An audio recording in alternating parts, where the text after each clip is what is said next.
Hello, bonjour, comment ça va? Ici c'est Lady Sonia, j'espère que vous allez bien. Moi je vais très bien. Alors j'ai avec moi une invitée de marque, hein, mon invitée, je pense que vous la connaissez maintenant, ma grande sœur. Patricia. Patricia. Alors pourquoi est-ce qu'on a voulu faire cette vidéo-là? Elle m'exhortait dernièrement, elle me racontait quelque chose qu'elle a vécu et qui m'a tellement boostée. J'ai dit non, je ne veux pas garder ça pour moi seule. J'aimerais qu'on partage parce que je suis sûre qu'il y a des gens qui ont besoin d'écouter ça. D'accord? Si tu es quelqu'un qui ne croit pas en Dieu, it is fine. Tu peux continuer, mais ça peut peut-être donner de l'espoir. Mais si tu es quelqu'un qui a la foi en Dieu et qui traverse des moments difficiles, je voudrais vraiment que tu prennes le temps d'écouter ce témoignage-là. Alors, Ramsa, comment ça va? Ça va bien. Ça va Ça bien? va toujours bien. Hein, Ça va toujours bien? Oui. Alors, dernièrement, je sais que tu es tombée malade. Oui. Et tu as subi une opération. Oui. Et juste après cette opération qui était assez difficile, tu as Très vécu quelque difficile. chose de... Très difficile. Tu as vécu quelque chose de vraiment qui me donne encore la chair de poule. Et moi, je voudrais que tu en parles un peu parce qu'il y a peut-être des gens malades, il y a peut-être des gens qui sont découragés, déboussolés. On vit tellement de choses compliquées, mais je suis sûre que si tu racontes un peu ce que tu as vécu, peut-être que ça peut fortifier quelqu'un. Tu vois? Donc, à toi la parole. Et s'il le faut, de temps en temps, je t'arrêterai pour te poser une question. Bah écoute, comme tu sais, j'avais un petit bobo, voilà, dans le bas-ventre. Et je me suis dit, hein, comme tout le monde, que ça allait passer. Mais je ne savais pas que ça allait me prendre vraiment comme ça, où il fallait qu'on m'opère d'urgence. Donc je partais au travail, et puis en route, j'ai commencé à avoir très très mal. Et en gros, je faisais comme une hémorragie interne. Donc, quand je suis arrivée au travail, et que je travaille à l'hôpital, et je suis arrivée, je suis allée directement voir le médecin. Et le médecin a dit qu'il fallait qu'on m'opère d'urgence. Wow, sur le champ. Sur le champ. Ok. Donc j'étais, disons, sur le champ, paniquée. Oui. Et en même temps, tout de suite, je commençais à penser à mes enfants. Je dis tout de suite, tout de suite. Parce qu'il a vu une urgence, quoi. Voilà, voilà. J'étais en train de mourir, si on veut voir. Mais c'est la grâce de Dieu, comme on dit, qui a permis que je puisse arriver à l'hôpital. Avant qu'on aille plus loin, est-ce qu'avant ça, tu avais comment on appelle, un avertissement, un songe, un rêve, quelque chose qui disait qu'il y avait quelque chose qui allait se passer dans ton corps, ou bien juste tu as pris ta voiture et puis boum, tu t'es retrouvé? Avant ça, mais je dirais peut-être une semaine, 1 à 2 semaines, parce que tu sais, je prie beaucoup. Ouais. Et j'avais fait un songe, où dans le songe, j'ai vu un monsieur qui est venu, voilà, comme ça, qui est apparu devant moi. Et il m'a dit qu'on l'avait envoyé pour me tuer. Et je lui ai dit pourquoi, qu'est-ce que je t'ai fait et tout. Il m'a dit, ben, il n'a pas besoin de me dire quoi que ce soit. On l'a envoyé, donc il doit faire son travail et puis partir. Et il avait un pistolet en main. Et je lui ai dit, franchement, je ne comprends pas. Donc il m'a dit, ben, il n'y a rien à comprendre, il doit le faire. Donc il a tiré sur moi et c'était dans mon bas-ventre. Voilà. Et quand il a tiré, tout de suite, mais avant qu'il ne tire, j'ai entendu une voix qui m'a dit, il va tirer dans ton bas-ventre, ne t'inquiète pas, tu vas beaucoup saigner, mais il ne touchera pas ton âme.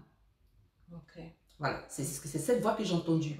Et puis, j'ai dit au monsieur, est-ce que je peux m'allonger pour que tu tires sur moi? Ça, c'est dans le rêve. Hein? Dans le rêve.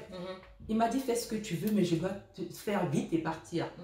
Donc, je lui ai dit, ok, fais ton boulot. Et je me suis allongée et puis il a tiré dans mon bas-ventre et je commençais à saigner vraiment du sang noir. Ça coulait.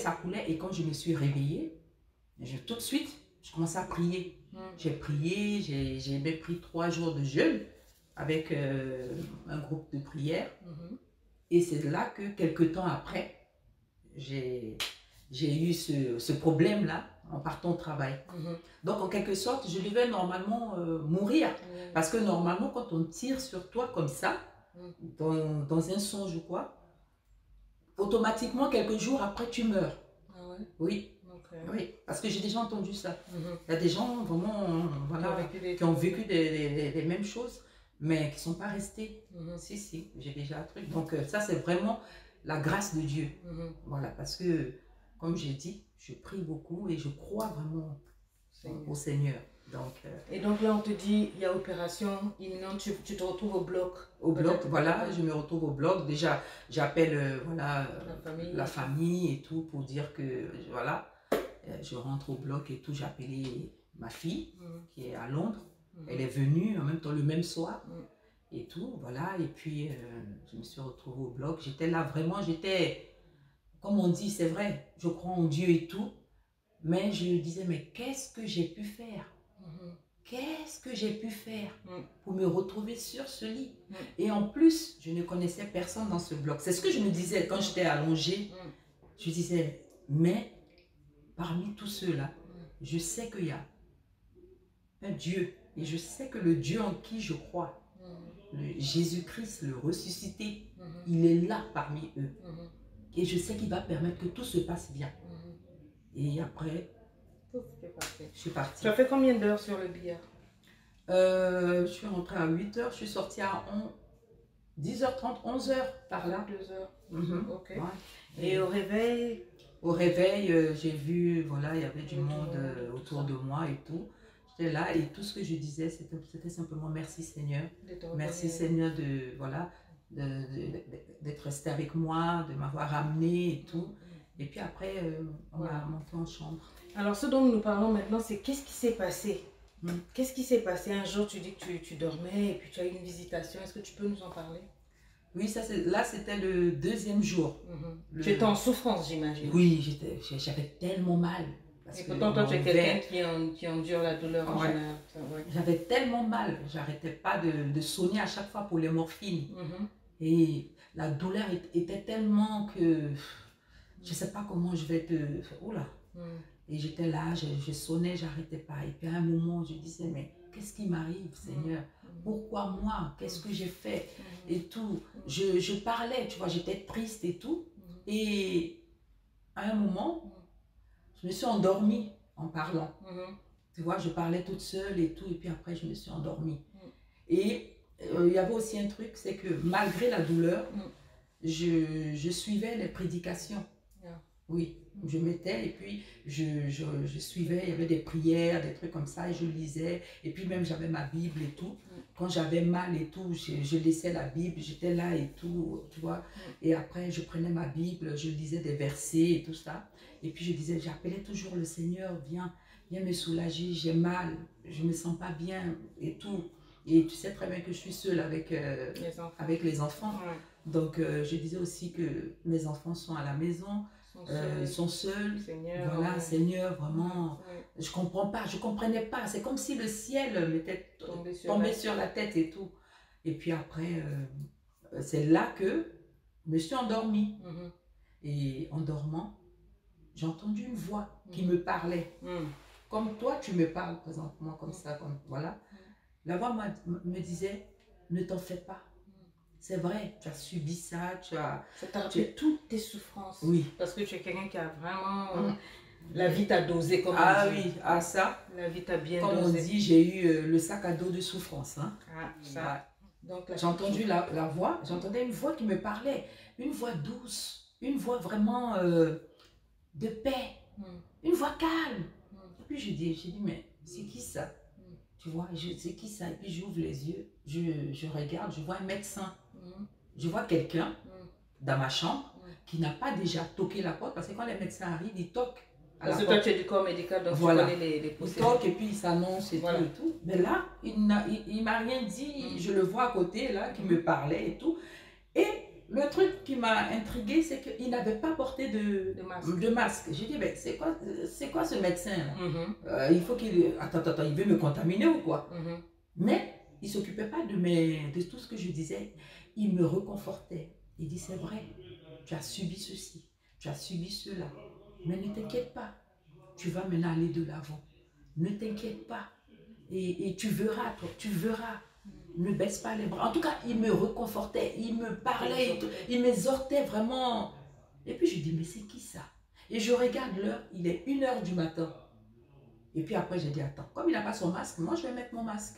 Non, j'ai pris mon masque et puis, tu vois, je l'ai porté. Pendant qu'il continuait il parlait. Il était blanc, il était blond. Et puis, il avait porté la tenue, la blouse des médecins. Mais il n'avait pas boutonné, il avait, voilà. Et puis, je le regardais, j'ai dit, mais qu'est-ce qu'il est beau. Il est tellement beau. Et puis, il parlait avec assurance, avec une paix, qu'au fur et à mesure, cette paix rentrait en moi. Je ne sais pas comment je vais expliquer. Au fur et à mesure, il parlait, il y avait une paix qui rentrait en moi. Ça me reconfortait de telle sorte que, franchement, je n'avais pas encore reçu cette paix, comme on dit, là. Tu n'as jamais goûté cette paix-là. Voilà. Et puis après, après, il y a quelqu'un qui a toqué à la porte. La personne a ouvert, c'était une infirmière. Elle m'a dit, ah bonjour madame, c'est pour prendre votre température. Et elle a pris, j'ai compris que c'était l'infirmière, elle a pris ma température, et puis elle a dit, ok, 37, je ne sais pas quoi, et puis elle est ressortie. J'ai dit, mais attends, celle-là, elle n'a pas vu le médecin ou quoi? Pour toi, dans ton esprit, le médecin est toujours à côté. Oui. J'ai dit, mais elle ne dit pas bonjour au médecin ou quoi? Et après, je regarde, il n'y avait plus de médecin. Je regarde l'heure, 5 h du matin. J'ai dit, mais il est passé où? J'ai dit, attends. C'est quoi ça? J'ai rêvé ou c'est quoi? C'est une vision ou c'est quoi?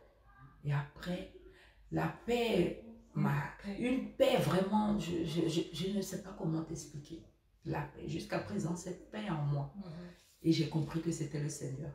Tu m'as dit que pour le genre d'intervention que tu as vécu, ce genre d'intervention, ça demande très très longtemps. Oui. Et donc après cela, tu as une paix qui t'anime.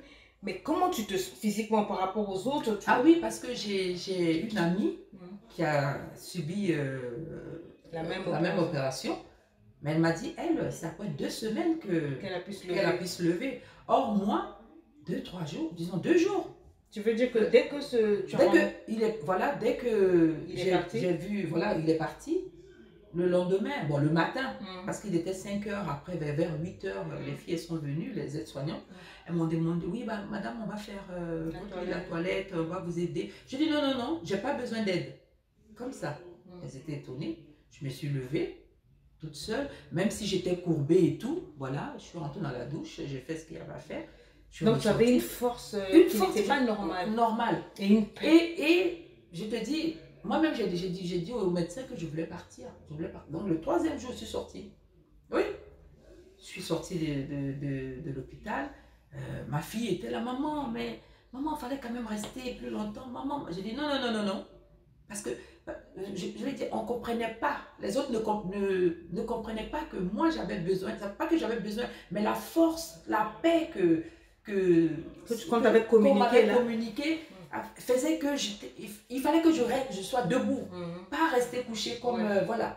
Donc ça fait que depuis là je suis debout. Tu es debout. Je suis debout et vraiment je bénis le nom du Seigneur parce que je sais. Il y a des gens qui vivent des moments difficiles, pourtant ils prient et ils ont le sentiment que plus qu'ils prient, plus les choses se compliquent. Et je sais que toi, comme je t'ai dit tout à l'heure, la vie t'a beaucoup dosé. On traverse tous des moments difficiles.